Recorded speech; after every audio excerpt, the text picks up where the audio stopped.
राधे राधे। आज गुरु पूर्णिमा की आप सबको बहुत बहुत बधाई। आषाढ़ मास के शुक्ल पक्ष में पड़ने वाली पूर्णिमा पर गुरु की पूजा का विधान होता है और इसी कारण इसे गुरु पूर्णिमा के नाम से जानते हैं। इस बार गुरु पूर्णिमा 5 जुलाई यानी आज है। इस दिन गुरु की पूजा का विशेष महत्व होता है। इस दिन सुबह जल्दी उठकर स्नान करने के बाद अपने गुरु के पास जाकर उन्हें पुष्पमाला पहनानी चाहिए। फिर अपने गुरु के चरण स्पर्श कर उनका आशीर्वाद लें। यदि आपके गुरु आपके पास नहीं हैं, कहीं और रहते हैं, आप उनके पास नहीं जा सकते, तो उनकी तस्वीर के सामने सिर झुकाकर उनकी पूजा करें। गुरु से मंत्र प्राप्त करने के लिए भी इस दिन को उत्तम माना गया है। साथ ही इस दिन गुरुओं की सेवा करनी चाहिए। इस बार गुरु पूर्णिमा पर चंद्र ग्रहण भी लग रहा है।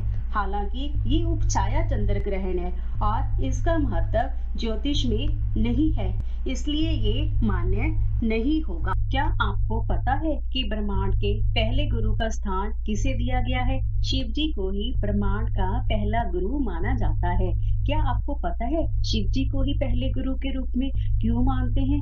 भगवान शिव के पहले शिष्य के रूप में शनि देव और परशुराम को माना जाता है।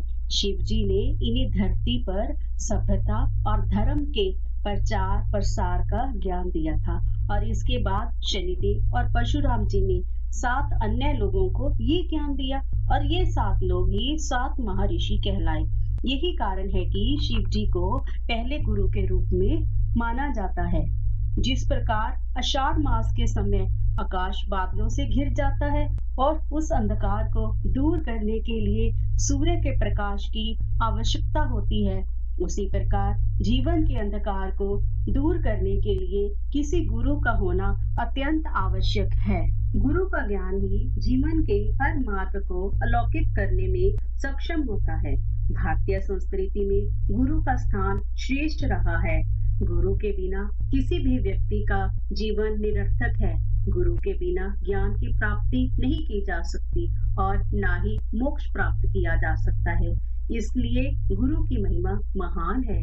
गुरु की महत्ता को दर्शाते हुए महान संत कबीरदास जी ने कहा है, गुरु गोविंद दो खड़े काके लागू पाँव, बलिहारी गुरु आपने जिन गोविंद दियो मिलाय, जिन गोविंद दियो मिलाय। यानी भगवान से कहीं अधिक महत्वपूर्ण स्थान गुरु का होता है। अगर जीवन में एक सच्चा गुरु मिल जाए तो वो हमें ईश्वर से मिला देता है। गुरु हमारे हाथ पकड़कर ईश्वर के हाथ में पकड़ा देता है। ईश्वर फिर हमारा हाथ कभी नहीं छोड़ते। वेद, पुराण, उपनिषद और महाभारत की रचना करने वाले महर्षि वेद व्यास का जन्म आषाढ़ मास के शुक्ल पक्ष की पूर्णिमा को हुआ था। महर्षि वेद व्यास के जन्मदिन को गुरु पूर्णिमा के रूप में मनाया जाता है।